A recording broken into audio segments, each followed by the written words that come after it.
Assalamualaikum warahmatullahi wabarakatuh. Berjumpa kembali dengan saya Ulia Rosyeda, calon guru penggerak angkatan 8 dari SMK Negeri 2 Purworejo, Provinsi Jawa Tengah.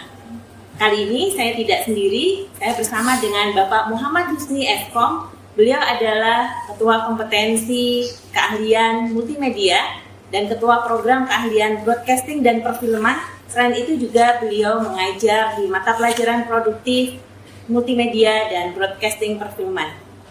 Assalamualaikum warahmatullahi wabarakatuh, Pak Husni. Waalaikumsalam. Ya, mohon maaf Pak Husni, bagaimana kabarnya hari ini? Alhamdulillah sehat. Alhamdulillah. Hari ini kita akan melaksanakan pra-observasi atau pra-supervisi ya Pak Husni ya. Baik.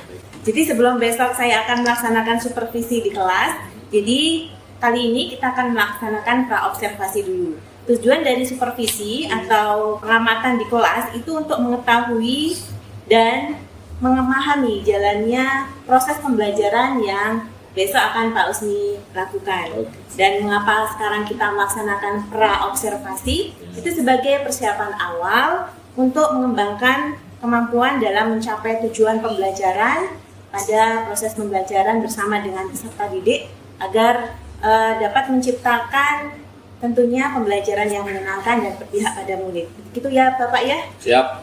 Mohon maaf Pak Husni, jadi nanti ada beberapa pertanyaan yang akan saya sampaikan ke Bapak. Baik. Yang pertama terkait dengan tujuan pembelajaran yang besok akan Bapak laksanakan di kelas. Baik, terima kasih Bu Lia.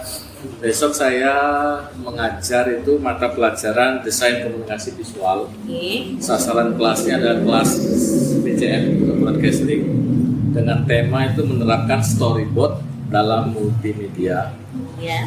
Dan tujuannya dari pembelajaran ini adalah peserta didik dapat menumbuhkan merawat komponen komputer peralatan multimedia SOP-nya. Kedua, peserta didik bisa membuat sebuah storyboard, sebuah karya desain, kemudian dibuat story-nya, kemudian dia ditampilkan di hasil produknya ditampilkan. Seperti itu.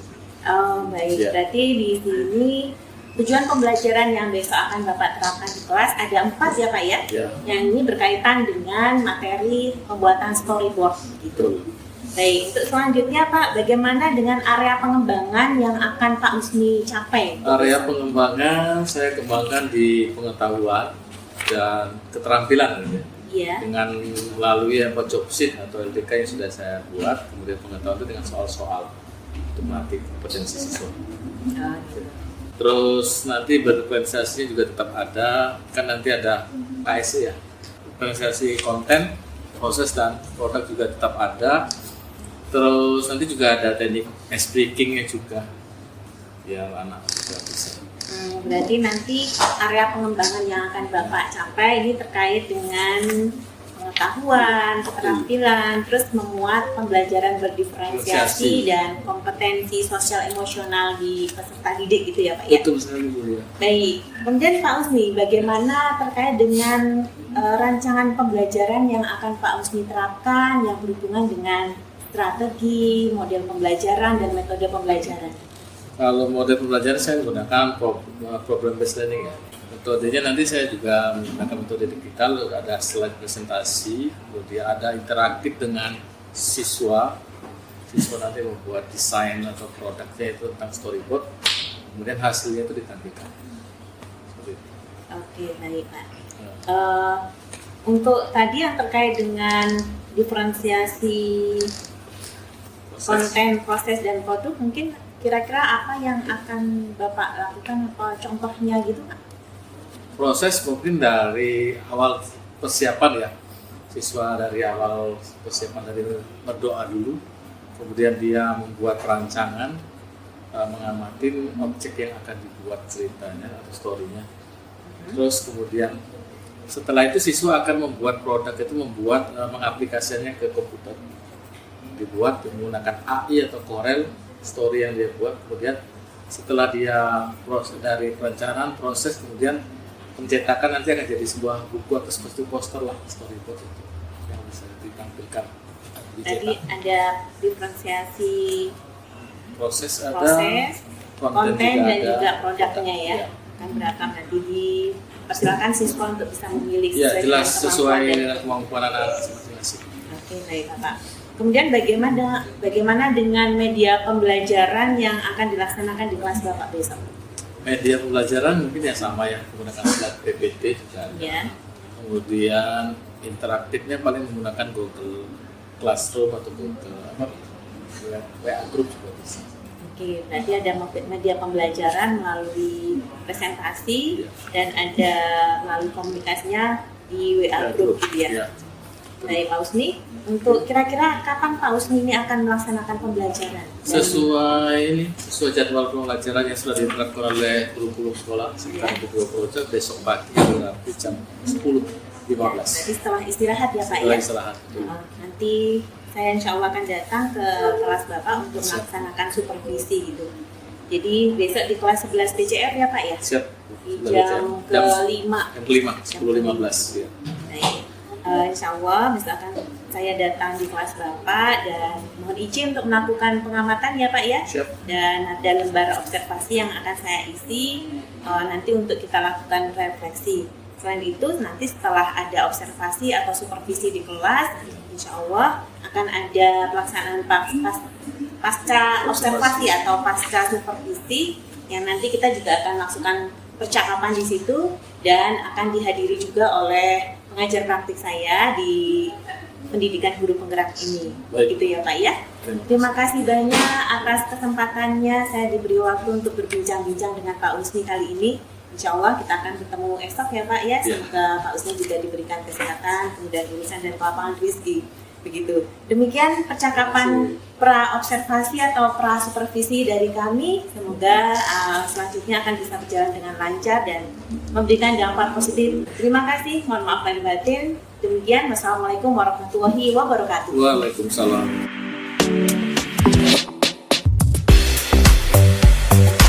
Halo. Hai. Selamat pagi. Pagi. Luar biasa.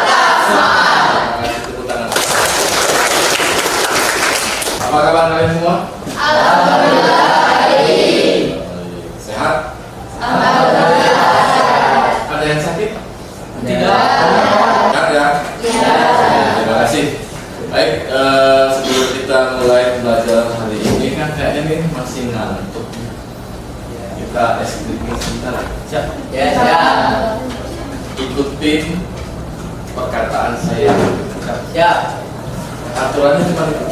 Ikutin kata-kata Pak Guru ya. Ya. Ikutin kata-kata Pak Guru. Kita bermain bebek dan ayam. Ya? Ya.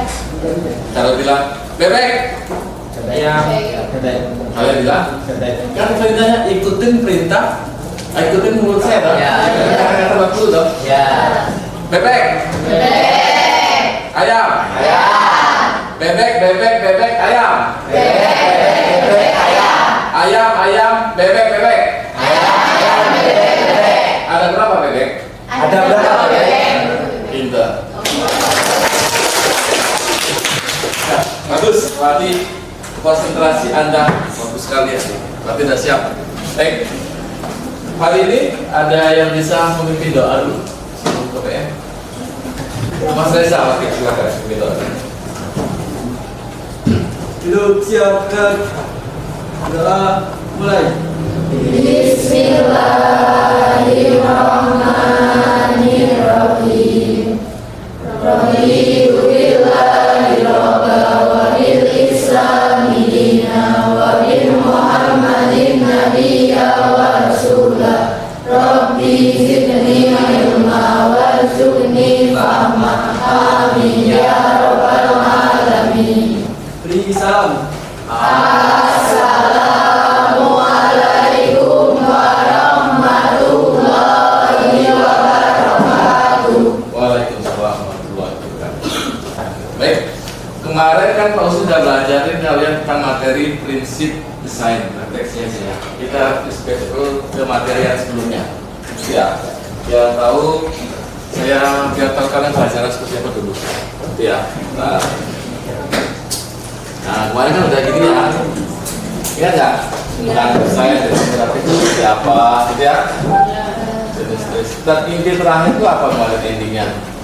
Kesalahan desain yang umum seperti penggunaan font, yang terlalu tata latar yang terang, kontras yang rendah, keterbacaan yang buruk, dan branding yang tidak konsisten. Karena kalian seorang desainer itu harus membuat pelanggannya itu tertarik dengan produk yang kalian buat. Untuk materi hari ini, kalian harus belajar bagaimana sih saya membuat sketsa, alur cerita sehingga produk itu bisa jadi. Jadi materi hari ini adalah tentang storyboard. Materinya tentang menerapkan storyboard dalam multimedia interaktif. Tujuannya apa? Peserta didik dapat menumbuhkan perawatan komputer dan peralatan multimedia seperti observasi ini apa ya? Atau apa? SOP untuk keselamatan kerja K3. Itu pertama sekali harus ada di atas, karena setelah Anda praktek, semua peralatan itu harus kondisi kembali kemana dia posisi ke nol, ya. Jangan langsung selesai terus pulang barangnya dan matikan, hanya berantakan. Tadi kan tidak boleh berantakan, gitu kan. Nah, di sini ada kalian harus peduli sama peralatan yang kalian pakai itu. Pedulinya dalam arti gini, kalau sudah selesai dimatikan, terus di sampingmu dirapikan lagi. Itu ya SOP-nya. Terus yang ketiga adalah peserta didik mampu menjelaskan definisi storyboard dengan menunjukkan perilaku jujur, rasa ingin tahu, dan objektif. Jujur itu hasil karyamu. Terus rasa ingin tahu, kalian seperti apa sih storyboard itu? Apa sih storyboard itu? Terus objektif. Yang keempat, peserta didik mampu mendemonstrasikan. Nah, ini prosesnya. Ya, proses kalian membuat itu storyboard seperti apa, kemudian hasilnya itu nanti ada hasilnya. Nah, sini juga ada menunjukkan perilaku jujur, rasa ingin tahu, dan objektif. Itu ya. Jelas? Kenapa gambarnya kamera? Kenapa ada gambarnya X? Kenapa ada gelap? Siapa yang jelasin? Ada yang saya tahu? Yo, Ali, kenapa Ali? Hubungan Pak, mungkin Pak. Hubungan apa? Storyboard ada hubungannya dengan kamera. Oke, apa lagi selain Ali? Oke, kenapa saya pilih ini? Satu, karena kalian jurusan broadcasting dan perfilman. Orang broadcasting pasti ada kamera, harus ada live. Kemudian ada part record, kan itu ada kata action. Kamera rolling. Itu orang becek. Itu storyboard panjang yang menggambarkan suatu urutan alur cerita, elemen-elemen yang diusulkan untuk aplikasi multimedia. Nah, nanti bisa buat animasi, film, dan game. Kenapa sutradara itu gampang? Karena dia sudah ada storyboard. Dia langkah-langkah yang banget. Itu kalian belum lakukan karena belum tahu storyboard. Asal aja jadi rekor akhirnya tek lagi, bola lagi, tek lagi, akhirnya banyak waktu yang terbuang. Ya. Storyboard juga menggabungkan alat bantu narasi, skenario, dan visual pada selembar kertas sehingga naskah, skenario, dan visual menjadi terkoordinasi. Kenapa perlu storyboard? Storyboard ukuran menjadi gambaran dasar sebuah produk yang akan kita bangun. Berikutnya ini merupakan pedoman rancangan dari apa yang kita bangun, yaitu apa yang akan kalian buat. Ya, kalian mau buat apa? Membuat game. Kenapa? Ini keren. Misalnya gitu. Kemudian apa tuh yang lagi terbang tuh, Pak? Bluebird apa ya? Yang punya panjang itu, kamu bisa buat itu. Nanti bisa, tapi kamu harus buat dulu sketsanya, wajahnya seperti apa, gerakannya seperti apa, ya lewat storyboard ini. Biasanya pembuatan multimedia interaktif melibatkan beberapa orang dalam sebuah tim. Harus ada tim, setidaknya melibatkan 2 orang pakar. Ya, seorang pakar mengerti konten materi cerita dan seorang ahli gambar, kemudian digabung menjadi materi cerita yang menggambar seperti komik. pernah lihat orang gambar komik-komik Conan yang di itu kan, kok itu kok hitam putih ya? Hanya berjalan gini, kemudian step dia kakinya gini, kok itu putih? Itu namanya sketsa komik. Dan story ini, itu nggak mungkin film kartun Conan itu langsung jadi. Dia pasti buat story itu.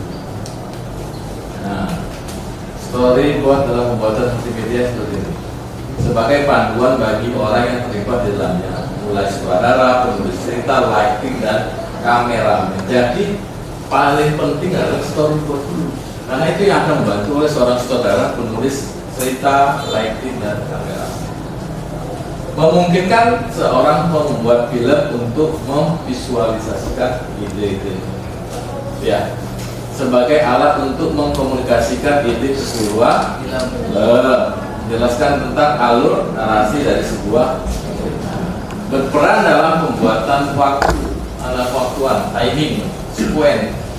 Ada editing kan? Percobaan dengan sudut pandang kamera sudah belajar? Ya, posisi seperti apa? Posisi siang biar tidak kena matahari, bagus itu kan? Ya. Harus masuk di frame. Ada kamu syuting orangnya, kamu kamera itu terus orang objeknya samping itu keluar dari frame. Nggak ada. Ya, seorang kamera masih dalam frame. Nah, ini contoh storyboardnya. Scan 7. Oh, nanti take ke 7 berarti Suryanti berangkat ke kampung. Take 8 Suryanti. Nah, itu. Perencanaan adalah kunci. Storyboard adalah penyelenggaraan grafik yang menunjukkan adegan dalam sebuah proyek multimedia. Jadi harus buat perencanaan yang matang. Ya, jangan asal ngambil tek kamera hari memorinya penuh, Pak. Ya, harus punya. Ya, sebelum merancang storyboard film animasi harus memiliki cerita tersebut menjadi konsep buat yang baik dapat membantu kita memahami sebuah cerita. Jadi orang itu sebelum kaya udah baca cerita asik gitu loh. Pernah lihat nonton di Facebook nggak? Ada ilustrasi perempuan apa gitu, terus ceritanya dibuat kata-kata gitu. Akhirnya kamu klik, terus kamu baca. Lainnya apa? Bentuk adegan atau potongan-potongan gambar, sketsa dia, kemudian bentuk alur cerita untuk memperjelas gambar sketsa, dan bentuk dramatisasi adegan yang berisi kelihatan yang tuh, dengan storyboard tidak hanya akan mempercepat proses pembuatan film, tetapi juga untuk menunjukkan visi artistik produk multimedia yang akan dibuat. Storyboard secara gamblang memberikan tata letak visual dari adegan seperti yang terlihat melalui lensa kamera. Ini contoh storyboard yang biasanya orang film buat. Template ini scan 1, halaman subnya apa, teknik subnya apa yang diambil, actionnya seperti apa, dialognya apa, terus efeknya itu soundnya, background soundnya apa. Itu biasanya dipakai oleh DVD atau orang film pakai itu. Ingat, semakin rapi, detail, dan terbaca, maka semakin bagus storyboard. Dan bagian-bagian tersebut kesempatan dalam template bisa disesuaikan dengan kebutuhan masing-masing studio. Bukan kamu orang perfilman aja, tetap ada dalam situ. Ada ide ceritanya, kemudian ide cenderungnya, terus settingan waktunya juga ada. Ada yang bertanya? Coba ceritakan Ali dari Kerabat sampai sekolah perjalananmu seperti apa? Dari kawan tidur. Terus sholat subuh. Jadi scan 1, bangun tidur. Ya. Ali bangun tidur. Scan 2, sholat subuh. Oke, scan 2 terus. Terus mandi. Itu sarapan. Sarapan? Nah, siap-siap. Pakai baju sekolah dulu dong. Iya. Iya. Pakai seragam sekolah gitu ya. Terus? Ya, tas pelajaran Ambil berpakaian seragam sekolah. Kan itu berarti kan udah perlengkapan udah ada ya, loh. Naik apa? engkel. Naik bis. Ya, Bis. Apa? Bis. Ya, jurusan Kutarjo, Tawang ya, Tawang kita. Sudah, perjalanan naik bis. Setelah itu stop di tempat terbang Semgar 2. Ya. Dari situ jalan kaki masuk ke halaman sekolah. Ketemu guru-guru kan? Ya, Halaman salim. Oke, terus ke atas masuk ke kelas. Itu bagus. Jadi kamu punya perencanaan. Tapi jangan membleber banyak-banyak. Sudah mandi, makan, sarapan, terus cari alat tas. Kalau sudah makan itu berarti sudah siap tinggal untuk berangkat ke sekolah. Ya kan? Jangan sudah makan cari alat-alat itu yang setelah sekolahnya. Ya kan? Karena kalau sudah makan berarti perlengkapan kamu sudah siap semua. Ransel. Sebenarnya ada satu yang kurang. Pamit sama orang tua. Itu penting. Ya, karena kita sudah kumpul merdeka. 5S, senyum, sapa, salam, sopan, santun. Jangan sampai sambat.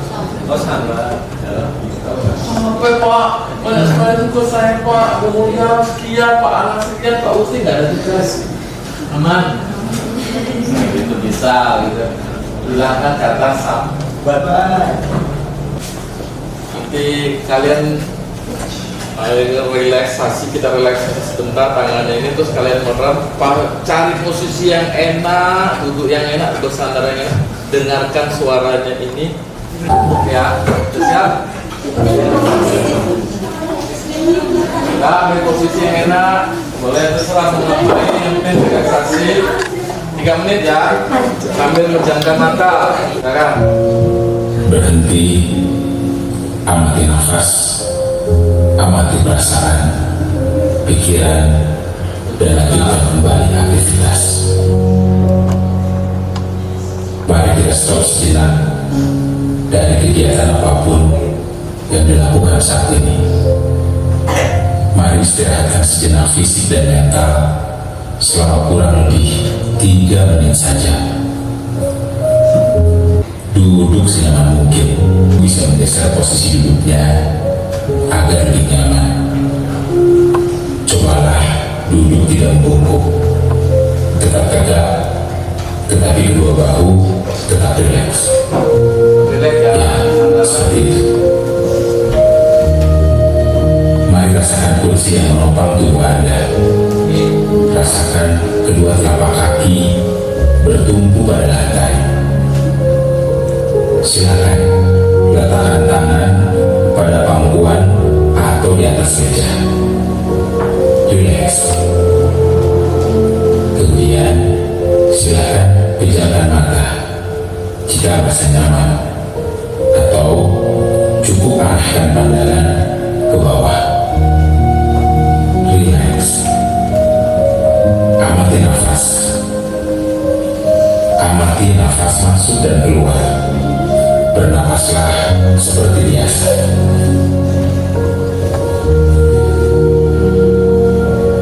Saat bernapas, rasakan udara masuk dan keluar melalui lubang hidung.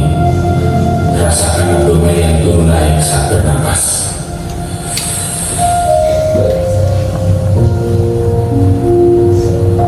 Mari napas lebih pelan dan dalam. Mari kita mulai.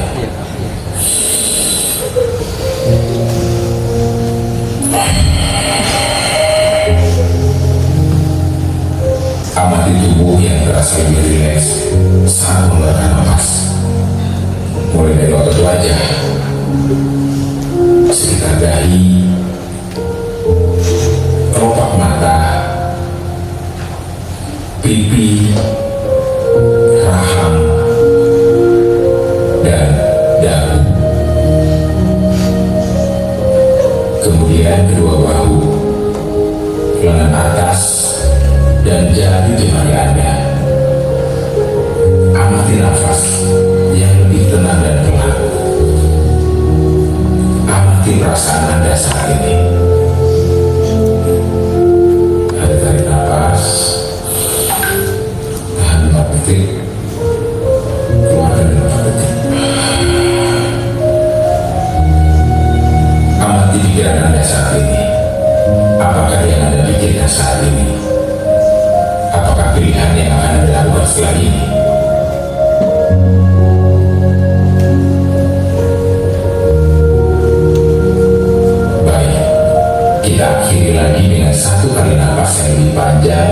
dan perlahan.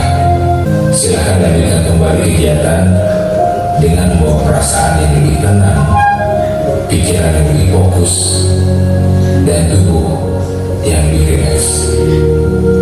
Terima kasih. Kasih tepuk tangan untuk kita semua.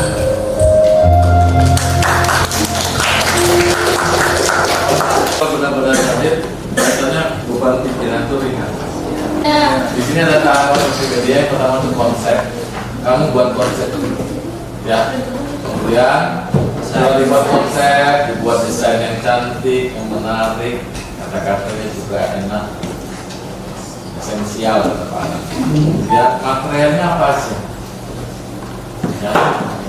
Terus sendiri apa sendiri? Habis material masuk, terus assembly apa? Ada tahu assembly?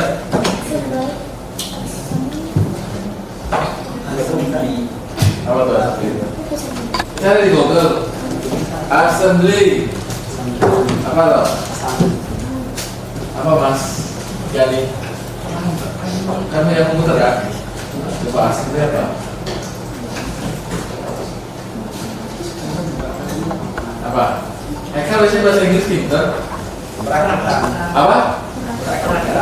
Rakit tadi, dirakit dari expression ini dibuat konsep, desain, materialnya apa aja, kemudian kamu lakukan perakitan. Artinya ngelompok-ngelompokin.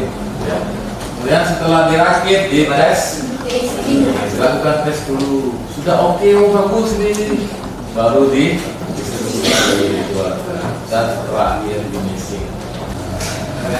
Nah, terima kasih dan selamat mencoba. Nah, terima kasih dan selamat mencoba. Saya di sini ada sebuah form. Sudah saya share ke grup kelas kita ya.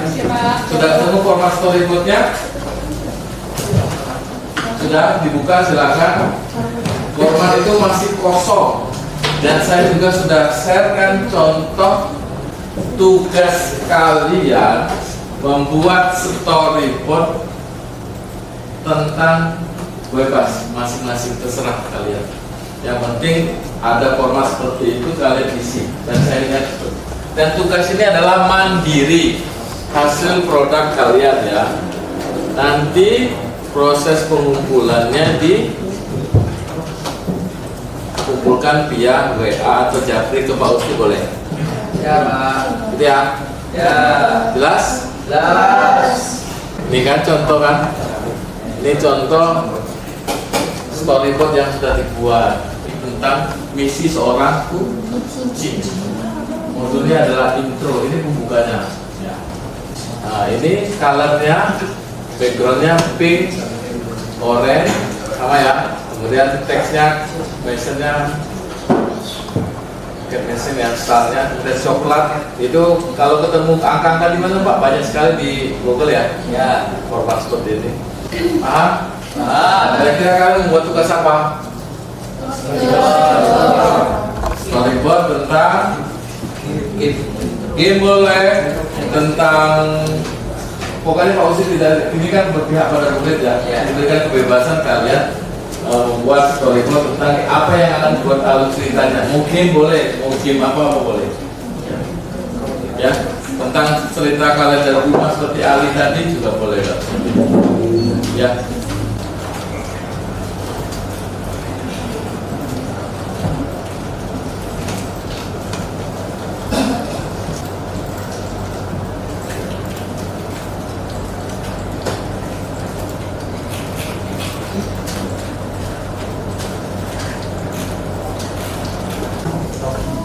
Jadi apa yang bisa sebelum kita akhiri pelajaran hari ini, kesimpulan apa yang bisa diambil? Apa? Prinsip-prinsip desain juga harus dipelajari. Kemudian membuat storyboard harus punya perahu tahap-tahap storyboard. Terus mandiri, jelas, kejujuran hasil karya kalian itu juga nomor 1. Ya, jelek nggak apa-apa. Yang penting itu adalah hasil karya kalian ya. Gitu ya. Bisa? Terima kasih kalian sudah menjadi siswa yang baik. Sebelum kita akhiri materi hari ini, kita bertepuk tangan. Ya. Tepuk semangat. Semangat.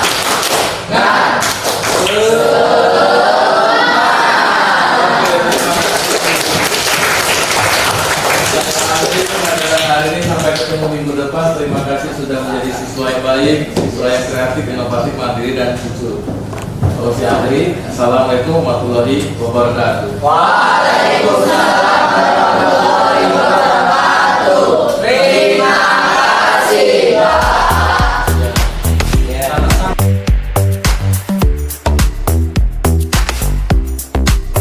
Assalamualaikum warahmatullahi wabarakatuh.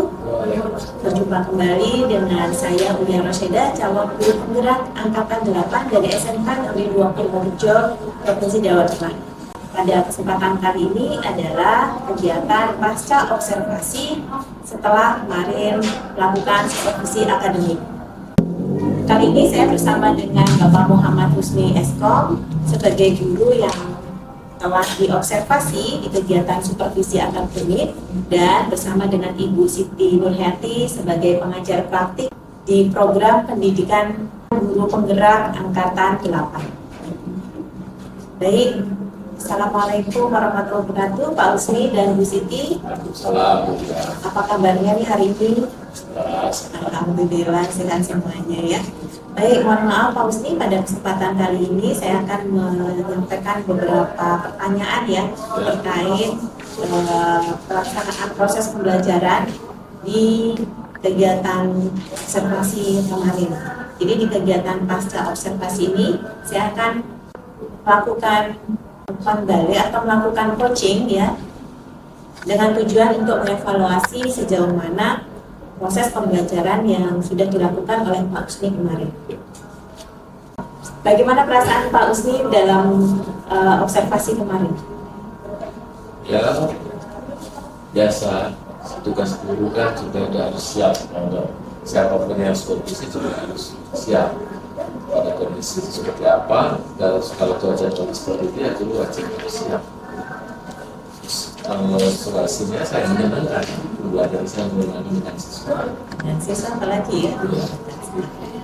Boleh diceritakan Pak Husni terkait dengan area pengembangan dan langkah-langkah proses pembelajaran yang telah dilakukan?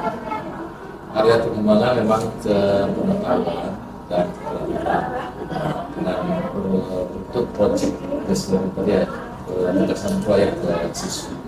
Di siswa itu membuat sebuah perencanaan storyboard tentang produk, kemudian bisa dari perencanaan itu dia akan olah seperti apa hasil yang akan diberikan, baik desainnya, tekstur atau perancangannya. Kalau itu bagus baru di misalnya untuk dijual untuk poster atau seperti brosur. Dari area pengembangan yang kemarin sudah Pak Husni lakukan, menurut Pak Husni apakah sudah berhasil? Sebenarnya tidak 100% berhasil ya. Karena ketika kemampuan siswa itu terbatas, jadi tidak sama antara siswa A dan B dan C itu tidak bisa disamakan. Makanya saya pembelajarannya tidak menekankan tapi memihak kepada murid. Kelas ini, yang ini, anak ini, oh tingkatnya rendah, saya kasih jobnya yang agak rendah. Dan yang tinggi, saya kasih job yang tinggi dan bisa membimbingnya. Tidak ada, harus disamakan sebenarnya. Tapi intinya memang harus 100% anak itu produk jadi. Tapi prosesnya aja ya, pengelompokannya aja ya. Berarti ada pembelajaran berdiferensiasi di situ ya Pak ya?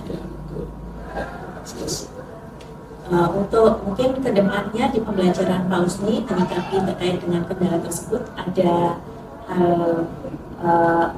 ide antisipasi atau strategi lainnya ke depannya Pak? Kalau ide itu kembali ke siswa ya. Ide kreatif itu lalunya datang dari siswa. Kalau selama itu siswa itu kreatif, inovatif, enak sekali dia menggambar. Pekerja itu enak. Cuman anak itu kendalanya dia masih bingung menentukan coloring apa ya, warna mana yang saya senangi. antara tulisan dengan background dengan itu, karena backgroundnya ini tiba-tiba tulisan ini pas dicetak keluarnya beda. Jadi dalam pemahaman kalian juga kedua adalah mungkin sarana yang dimiliki siswa ya, karena siswa kita kan hanya belajar di sekolah, di rumah tidak ada fasilitas kayak sehingga dia fokusnya hanya belajar di sekolah saja. Harapan depannya orang tua juga karena dia jurusan broadcasting, jurusan multimedia harus punya alat di rumah untuk membantu. Kalau dia ketinggalan di sekolah bisa dilanjutkan. Kira-kira dari tadi ya tentang murid yang masih perlu motivasi dalam hal coloring ya, ada rencana apa, strategi apa dari Pak Usni untuk bisa meningkatkan? Paling ada bimbingan di luar jam pelajaran. Anak-anak yang mengalami kekurangan itu ada yang pernah itu saya panggil di luar jam pelajaran. Ada waktu khusus ya. Berarti Bapak menyediakan itu ya, dan untuk bisa berdiskusi ya bersama dan bisa lebih baik lagi. Mungkin ada lagi tidak Pak kendala apa yang bisa diperbaiki terkait dengan pembelajaran? Kendalanya sepertinya untuk ya ini mungkin ya, guru itu juga public speaking juga jelas. Saya sendiri juga harus perbaikin, bukan siswanya aja. Biar siswa itu mengerti ya gurunya juga dalam menyampaikan informasi ke siswa harus sejelas mungkin sehingga informasi yang ke siswa itu sampai ya gurunya juga harus perbaiki. Maksudnya seperti itu. Jangan siswa aja yang perbaiki, tapi gurunya juga harus perbaiki model pembelajarannya, cara penyampaiannya, tekniknya begitu. Dan bisa nanti ke pembelajaran berikutnya bisa lebih baik lagi. Ya. Kemudian kira-kira dari beberapa tadi perencanaan yang Bapak sampaikan itu mau diterapkan kapan Pak? Kalau penerapan begitu kemarin setelah materi, saya kan sudah memberikan job sheet ya, tugas ke anak. Cuman waktu pengumpulan tidak saya kasih waktu karena kita tidak boleh menekan ke siswa. Jika mampu, ya mengumpulkan tetap saya terima. Karena ada terbatasan satu ya, terbatasan siswa tersebut ikut sasarannya. Paling saya ngasih rentang 1 minggu nih, selesai nggak ya?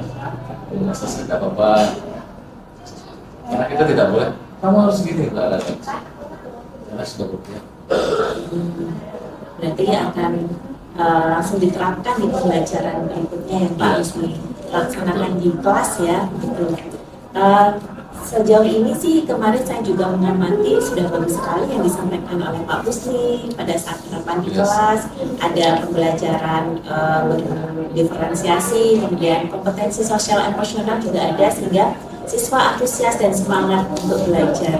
Terima kasih sekali Pak Usni, semoga untuk kedepannya kita bersama-sama mewujudkan pembelajaran yang lebih baik dan tentunya bisa berpihak pada murid gitu ya.